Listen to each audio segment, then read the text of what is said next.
Welcome to About the Winelands. In this show, we will be chatting to leaders, influencers, wine producers, restaurants, and other role players. Tune in every week for our latest episode. You will find us on YouTube, Facebook, Instagram TV, Spotify, Apple Podcast, and Google Podcast.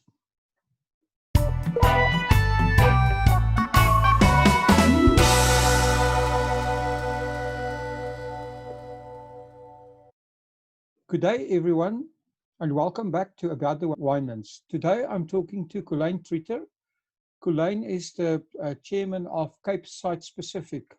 Hi, Colyn. Welcome to About the Winelands. Hello, Will. Thank you very much for the opportunity, and I look forward to chatting to you. No, it's our pleasure having you here. We'd love to hear a bit more about, what you're doing and stuff. But tell me, Colyn, how did you get involved in the wine industry? It was actually a little bit by default. I studied, grew up in Robertson, and obviously amongst quite a few wine families and friends.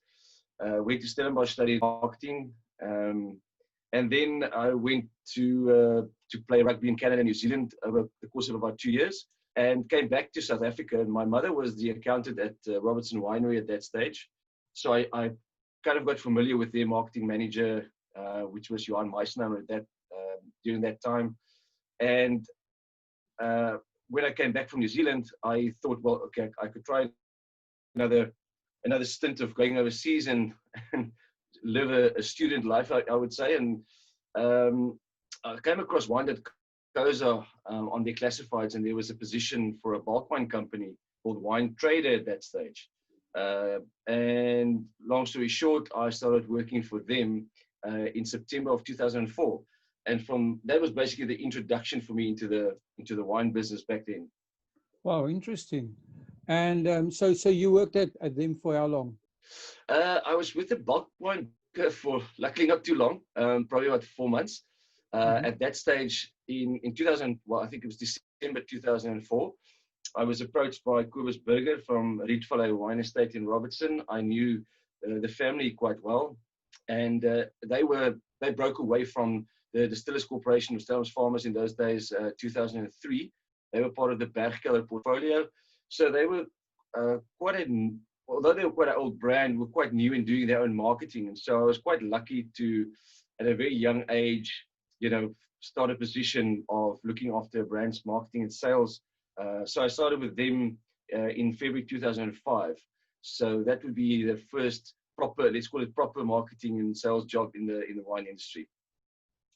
Oh, interesting. That must have been quite an interesting job. Did you do all of the marketing, exporting, all of those things as well? Yeah, I worked closely with Kobus, the sixth generation and son. So he was the winemaker and GM, and we started slowly to take over the local market. Our wines were distributed back then by Vinimog, and they had a small portfolio called Wineworks with more smaller boutique-ish or estate brands. And slowly but surely got into the export markets with Kobus, starting mainly with the US in 2006. And from then on, the more responsibilities that came onto the table, I took over and started looking after the whole portfolio in the course of a couple of years. Oh, very interesting. So tell us about Cape Site Specific. What is it, and what is the history of Cape Site Specific?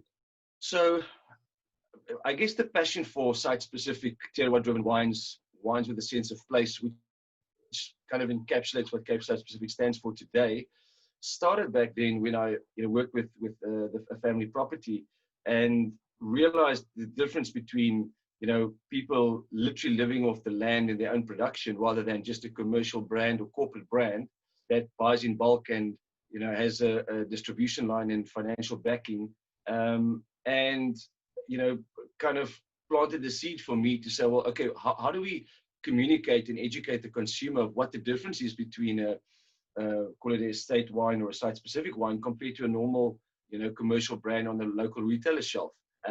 Through the years, I started talking to, obviously, my fellow industry colleagues, and we so often fall for the cliche of who cares about what is an estate wine or what is a single vineyard wine.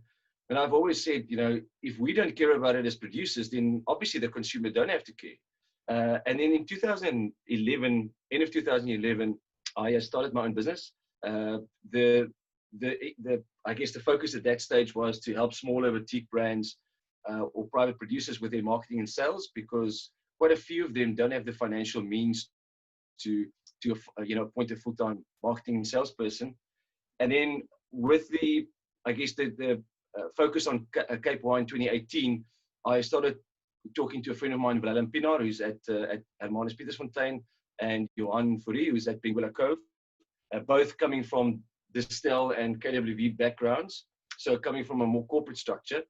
And everyone was in the need of a collaboration. So I guess that kind of skipped quite a few hoops for me, and I thought, okay, well, maybe we can get a nice group of winemakers together that speaks the same language, has the same philosophy and passion for site-specific wines and terroir-driven wines. So we launched at Cape Wine in 2018. We were about 11 producers back then, and it ranged from across the Western Cape. The important part was it had to be producers who makes wine from specific sites and not blends of different regions or different appellations. So Cape Wine 2018 was kind of the launch pad for us. Oh, that's very interesting and a great concept. So what are your goals for Cape Wine specific? Well, I guess the main thing, I guess, as a foundation is as a collaboration to start working together and support each other in our own businesses, individually, but also as a group. So I've struggled to find an English translation for it, but we are very used to in the Afrikaans sense to, ons gun mekaar niks.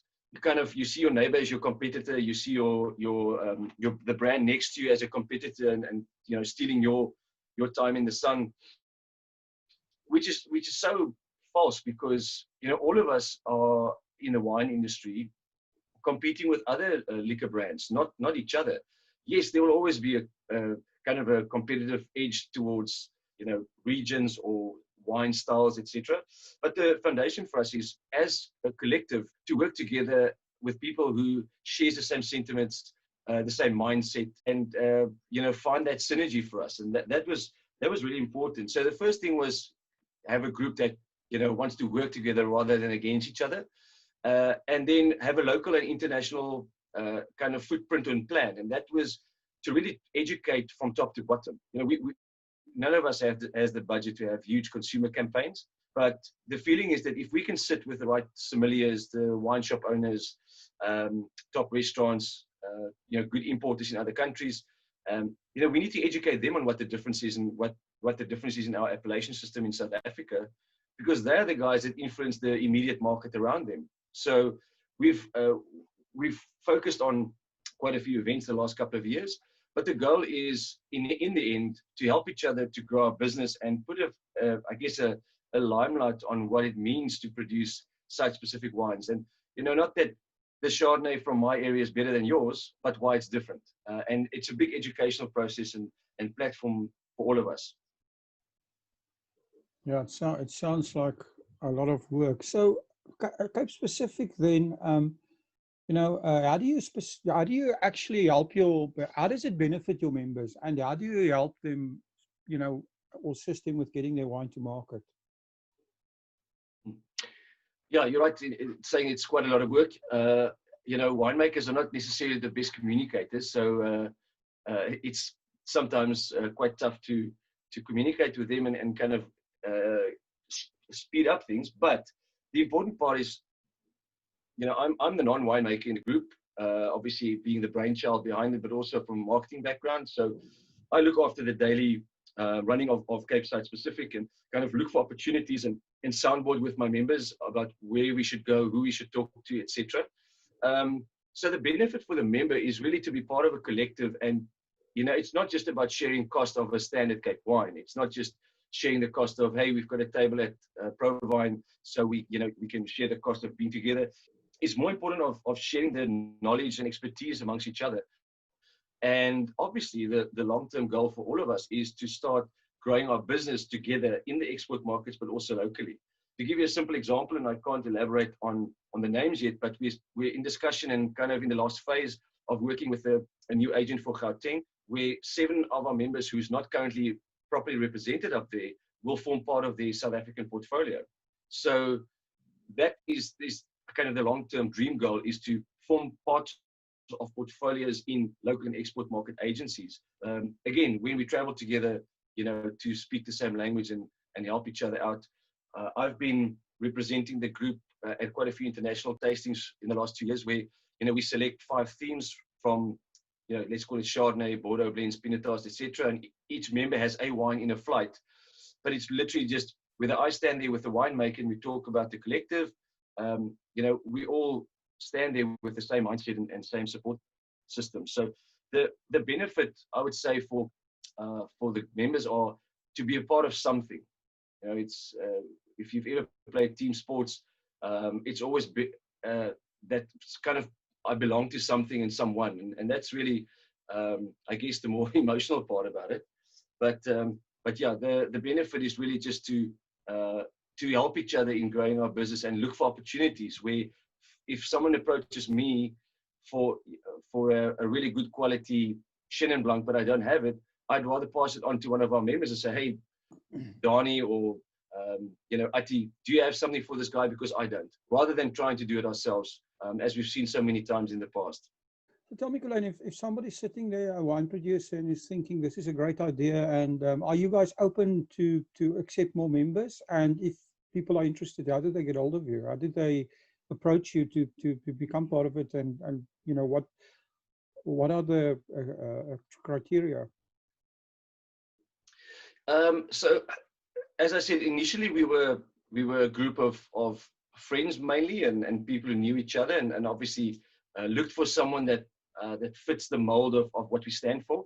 If you go into the website www.capesitespecific.co.za, you can read more about the kind of the criteria of what CSS stands for and constitutes, which is mainly a single vineyard wine, estate classified wine, or ward specific. So, for instance, you can't have wine of origin Stellenbosch, but your grapes come from the Helderberg and the Bottleray area. It has to be only that smallest ward denomination. Are we open to accept new members? We're never closed. There's so many producers who are similar to what our members do, but the reality also is that once the group becomes too big, it becomes quite difficult to manage. And so we're very careful of growing too quickly and too big, that the members start feeling that I'm not really getting the value for what I signed up for in the beginning, and also not to become too top heavy in certain regions, and less in others. So we are definitely open to talk to producers, but we have quite a open discussion with our members to say, look, we've been approached by X producer. Do we think they can add value, or do we think they fit the mold for what we stand for? And then we're obviously open for discussion. But we currently sit with 14 members, so it's quite a really nice group of producers, like I said, from across the Western Cape. There's obviously certain regions that we currently don't represent, but it's finding that right fit and synergy. So yes, all the details are on the website, so you can visit there and get in contact with me as well. So, for interest's sake, are you guys a voluntary association? How are you organized? Are you an NPO or a company? Well, as most things starts very slowly, we probably started out as an NPO. There's a membership fee, and the membership fee is mainly just to, I guess, keep members interested, rather than, the sentiment was always, if people don't pay for something, they don't want to get involved, they won't be committed enough. So we've got a very basic membership fee model, which is not too expensive, and I'll share that with guys that get in contact with me. But we obviously then want to basically look after each other's funds. So it's a pay-to-play scenario where we do events and we share the cost. And yeah, for us, it's really about growing the business. And with that, I started a company, Cape Site Specific Pty Limited, last year. So I registered it. And the main purpose for that is to start looking at tradability in the future. So we've got a liquor license. So we are able to trade and actually become a vendor of, for argument's sake, Checkers or Macro or any group. So we can actually trade. And that's really important, because you want to streamline the whole business as well. Rather than dealing with 14 different individuals, you now deal with one company, and they all fall under the umbrella of Cape Side specific. So we are a listed, well, not listed, but a established company, and that is really just to look at any business opportunities in the future where we can, as a collective, start trading with agents or companies. Would you look like say, would you set up something for the export market as well as an agent? Yes, yeah. So that's the main goal is to kind of start collaborating in that way as well, and co-load and co-ship stuff to the once we form part of the same agencies and importers on the other side, that would be a big goal for us in a way to streamline that operation, and also on a local market basis as well. Okay. So Colyn, it sounds to me like you've done a lot of work in the industry in setting up a distribution channel, talking to, buyers, people in the industry. But what about customer awareness? How do you guys go about, because ultimately the customer has to know that the bottle of wine that they're drinking are Cape Side specific and what it means. How do you raise that customer awareness? So unfortunately, with the second year plan, which was 2020, COVID derailed quite a bit of our let's call it consumer-driven events. But so each brand individually has their own brand plan. They've got their own way of communicating to their consumer. But with that, when we do collective events, obviously then we want each producer to start talking to their database and their customer base. We've done a consumer event up in Johannesburg last year with the Stellenbosch University alumni.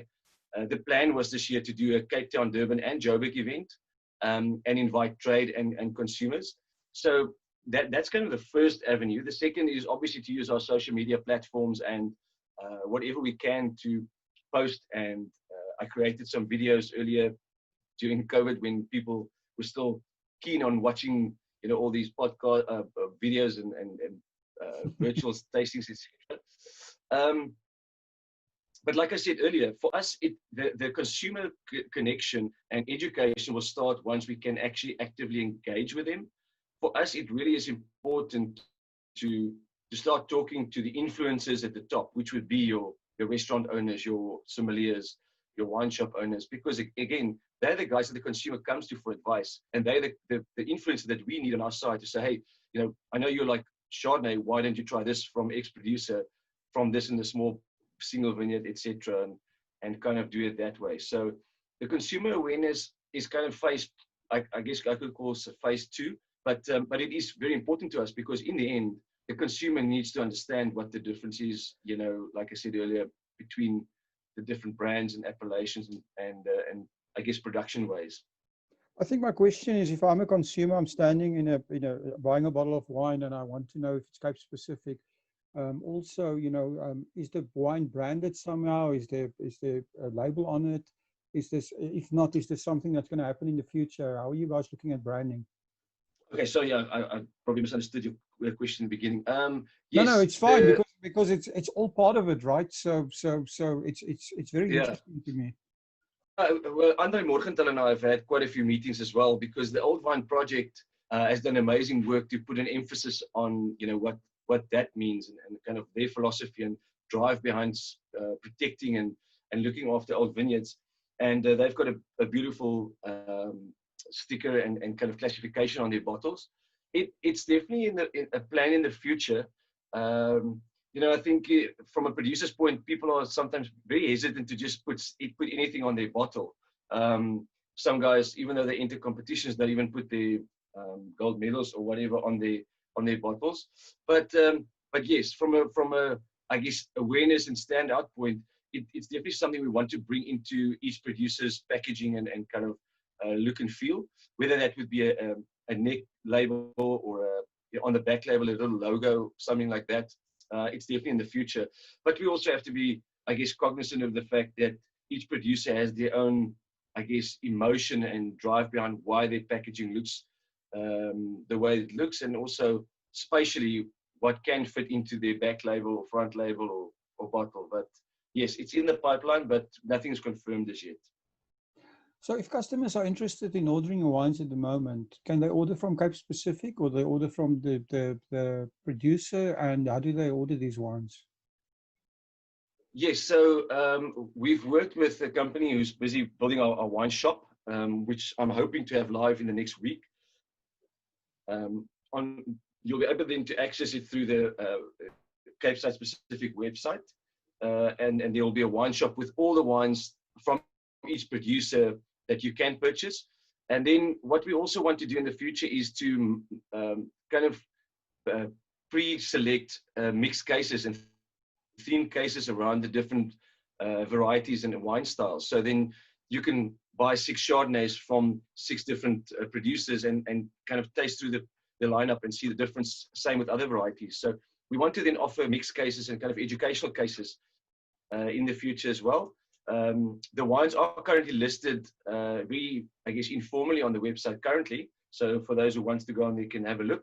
But the wine shop will hopefully be launched in the next week, and then people can actually purchase the wines as well. Okay, cool, awesome. I mean, you'll be talking about the lockdown, and of course, this has such a big effect on all of us and our businesses. And the coronavirus has forced all of us to rethink our business models. Do you guys have any changes or new ideas in mind? Yes. Look, it's been, I said to my colleagues in the industry, even though COVID has kind of sped up the process of this, I've always felt that each business has to kind of take a step back and look at, their agents around the world, also locally, and see if it's still quite a good fit. If I can use the example, it's pointless for me to have an agent, for argument's sake, in the UK, who I started working with in the 90s, and they've moved to become more retail orientated, yet my brand is a lot more on-trade focused, which means there's the company, or the synergy has basically disappeared, because it doesn't help that I'm with a guy who supports retail, but I want to be in restaurants. And COVID has definitely given us the opportunity to evaluate and reevaluate our business model as well in that way. And it's not about, we've built up relationships with these guys, and for the most part, a lot of businesses just trickled over every year, where COVID has given us the opportunity to sit back and say, well, look, maybe it's time to look at a different agent. Maybe it's time to look at a different route to market, this different distribution channel, and take this time that everything's kind of in limbo and on pause to do that, and plan for the future. The fact that everything is basically driven towards online sales, and we've seen a huge boom in that. I think everyone's well aware of the fact that people waited so long for their wine deliveries after that first opening of the market in June. But we learned from that, and I think the South African consumer in the future will be much more comfortable to order wines directly from the producer, and take the lead on what people say is good or not good, because I think that's why online sales has struggled in the past, is people want to buy, especially wine, they want to buy something they actually know. People are not willing to risk 600 or 1,000 rand a case on wine that they don't actually know. And so the online space is definitely going to be an exciting one for the future to watch. And I think it will definitely have changed the consumer's behavior. And with that, we all have seen the fact that if your business was geared towards wine tourism, and unfortunately, so many of the producers are very focused on cellar door activity and hosting people on the properties. What's the alternative, and how can we engage with that part as well? So the plan is definitely to be a lot more open and free for consumers to engage with us on a digital platform, on an online platform, and basically take it into their homes. I think in the future, maybe people will be very happy to host the winemakers at their homes and do more private or smaller group tastings rather than huge events, because huge events, I think, will be nullified for quite some time. But in business sense, well, I think the most important part is that this time has given us the opportunity to really look what works, what doesn't work, and how we can change that.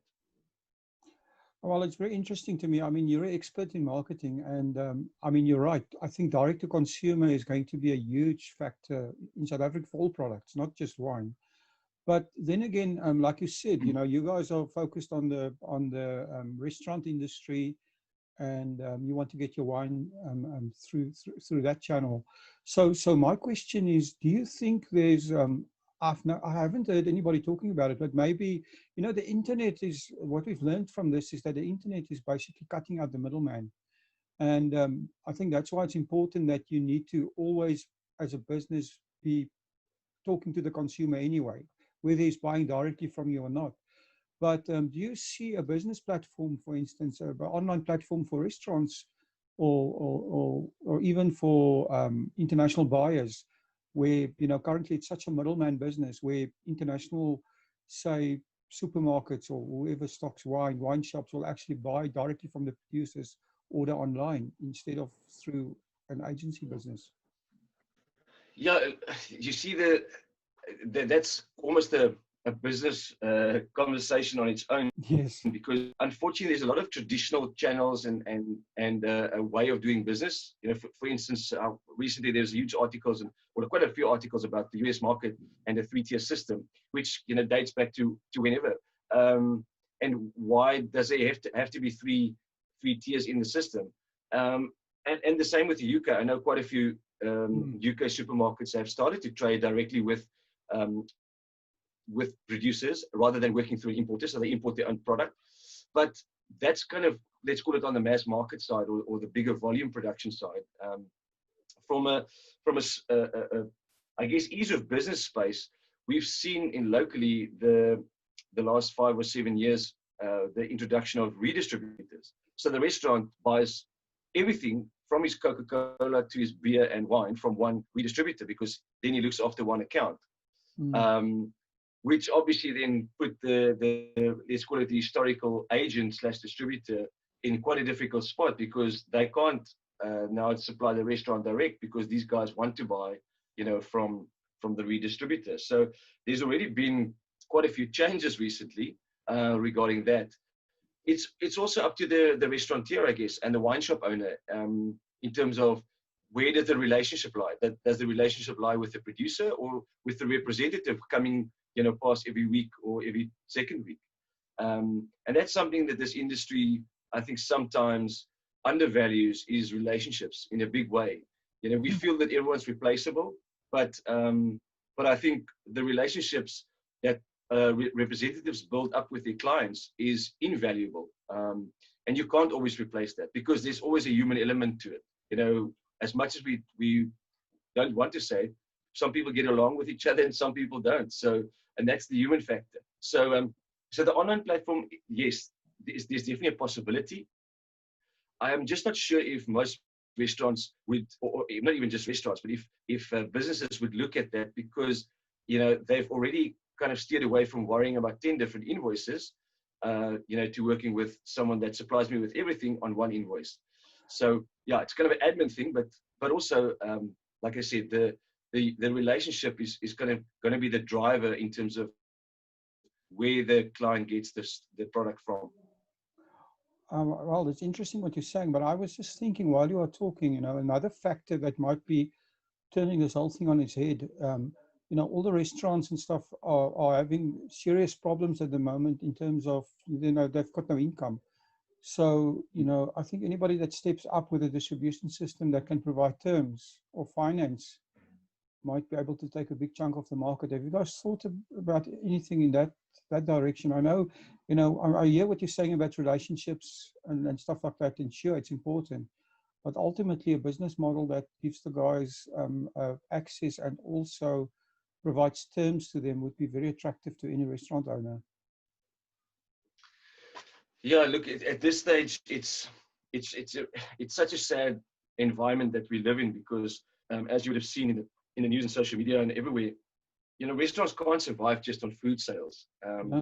Liquor and beverages are such a big part of their business, and also from a customer point of view, it's when you meet friends out for dinner, or you go with your family or partners, and that's been taken away, which also kind of blocks people from, well, I'm not going to dinner for tomorrow night and have a glass of water or Coke Light or whatever that might be.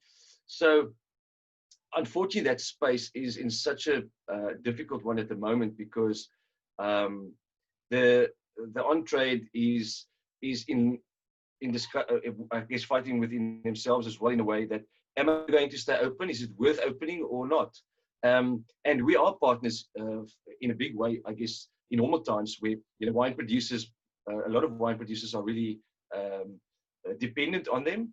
But again, it also showed us in this way that maybe from a restaurant point and from a producer point, that we should look at opportunities to also be able to survive without each other, but when you can, support each other where it's possible. If I'm very honest with you at this stage, talking to my colleagues in the industry and people who, like I said, literally has no outside funding, no guy sitting in London or in Johannesburg funding the business, everyone is really just up there for survival at the moment and looking after their own space. So it's really, I guess, sometimes very difficult to look at other opportunities when you're really just fighting for survival by yourself. And I'm talking about the restaurateur as much as I'm talking about the producer. I think everyone is just really looking for ways to be able to get through this at this stage. Yeah, I'm just thinking, right, for anybody that can actually put cash into this distribution system might be able to get a big chunk of business. But anyway, that's a discussion, like you said, for another day. Colyn, yeah, what well, is the... just to say that the problem is that there is no distribution channel at the moment because we're not allowed to sell anything. So if it was possible to sell wine, I'm sure there's going to be, yeah. I mean, what they've done in Canada was even though it's liquor board run, they allowed restaurants to sell wine as if they were a wine shop. Now, can you imagine if that was possible, to have an on and off consumption license for a restaurant to say, I've had dinner, I've enjoyed that bottle of wine, can you give me a case to take home? That system is not allowed here in South Africa for the most part. So, yes, to look at opportunities to do that will be wonderful, but there's no money to put in anything because you can't trade at any stage. So that's a frustrating part for everyone. Do you think regulations will change after this whole palaver ends? Is there a possibility? Sure. I would like to say yes. I would like to say that, maybe some liquor license terms could be a bit more lenient. But as we've seen, I guess I would rather not venture into political discussions at this stage.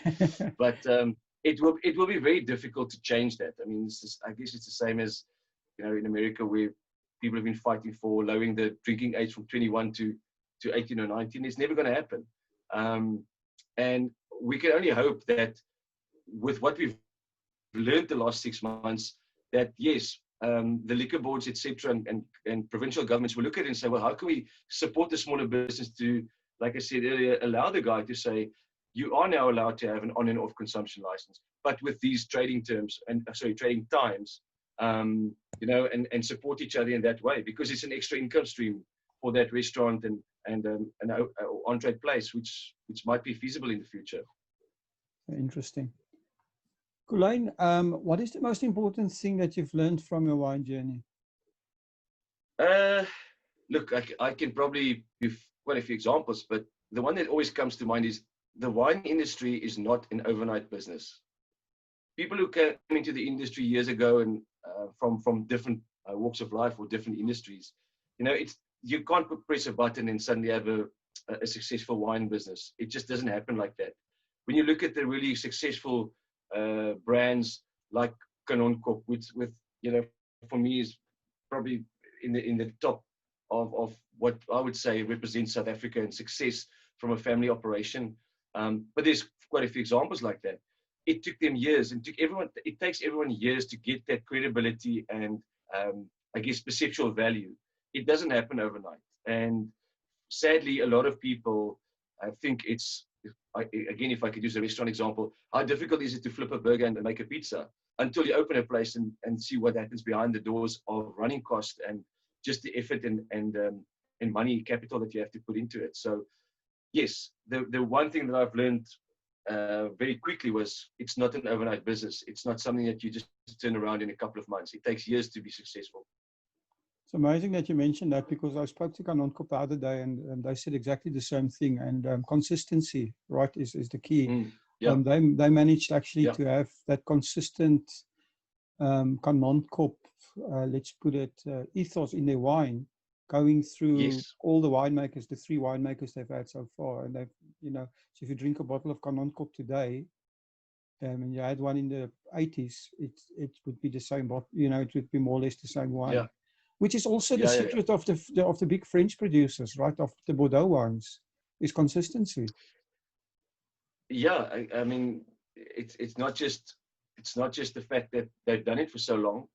Um, Sadly, South Africa, even though we are the oldest New World country, and again, in those isolation years and back then, there was such great things happening in the industry, and you can listen to the stories of the Kanonkops, and Oeffergau was one of our members who bottled the first Merlot in early 80s and the first Bordeaux blended Triacorda.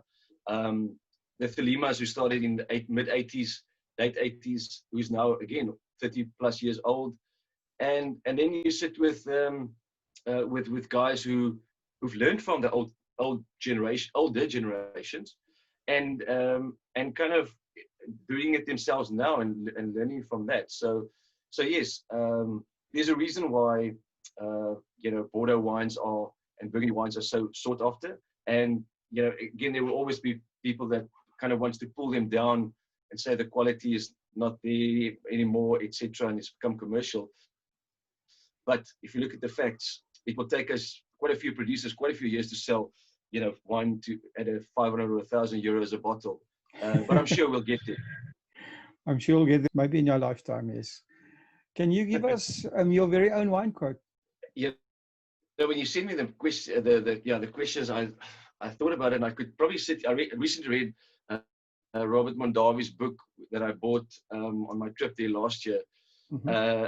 And there's so many great things he said in that book, and I can't even remember all of it. So I would rather not venture into a fancy, wine is sun in the glass or anything romantic like that. For me, it's more a question of we need to enjoy wine for what it is. It doesn't have to be snobbish or idealized. It can be a daily beverage which we should enjoy, and that's something I have always communicated in the last 15, 16 years working in the industry to consumers. It's just enjoy wine. Forget about what you have to smell, what you have to taste. You know, wine is something to be enjoyed every day, and we still need to create that culture in South Africa, that wine is not just a Sunday afternoon glass of wine or a dinner drink. It's something that you can enjoy on a daily basis, obviously in a responsible way, to tease and seize it. So yeah, for me, it's really about make wine a bit more acceptable to everyone, and not something that I'm scared of because I'm worried someone's going to ask me, what I'm smelling or what I'm tasting. There's no such thing as a bad wine because it might be enjoyed by someone else. And on that point, we've got to be very thankful for the, let's call it, the sweeter and sweeter white and red wines that we see in the market, because that's the introduction for most young people into the wine market, and be thankful for it. If I could say one quote, it would be what Cape Side Specific uses, and that's an African proverb, which says, if you want to go fast, go alone. If you want to go far, go together. And that's been kind of our ethos in the last 2 years, is that kind of teamwork and working together to enhance and better everyone in the future, or for the future. I like that. Colyn, it's been such a pleasure talking to you, and it's been very interesting. If people are sitting, the listeners, and they want to get hold of you, or of Cape Side Specific, how do they get hold of you?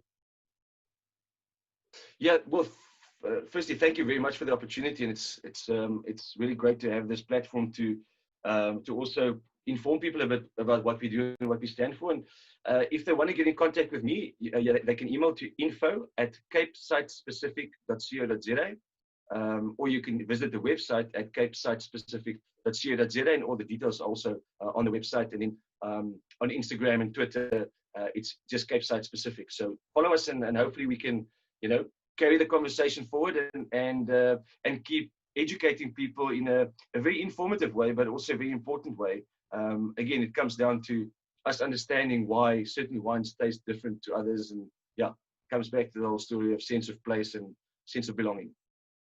Colyn, thank you very, very much. We'll put all the links in the description, and we all appreciate your time. Thank you for spending the time with us. Well, thank you very much, and thank you to the listeners. I look forward to receiving some comments from everyone, but yeah, wonderful to chat to you, and hopefully we can catch up sometime soon. Thank you for supporting our show. If you would like to get more exposure for your business, please have a look at our sponsorship options. Thanks again for supporting About the Winelands. Please follow us on YouTube and on our social media channels. All details and links are in the description.